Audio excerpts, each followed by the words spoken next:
Welcome to McPlum, simple solutions served daily.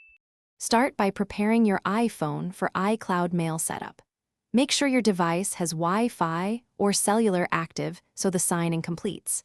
Confirm you know your Apple ID email and password before starting the process. Have two-factor authentication available if your account requires it so you can receive a verification code. Check that iOS updates are installed and you have enough iCloud storage space to enable mail if needed before proceeding with the account sign-in. Open Settings and tap your name at the top to access your Apple ID options.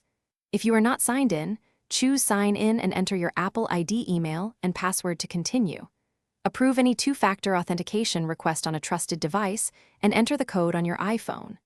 Tap iCloud, then locate Mail and toggle it on to enable iCloud Mail syncing with the Mail app. Wait a few minutes for messages to download and indexing to finish before checking Mail. If iCloud Mail does not appear in the Mail app, first check settings for the Mail toggle and switch it off then on again.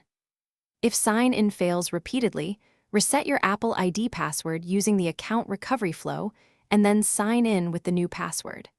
For persistent syncing problems, remove the account by signing out of iCloud or turning Mail off, then sign back in to reinitialize syncing. Contact Apple support if you encounter account lockouts or Thanks for watching. Stay juicy and subscribe.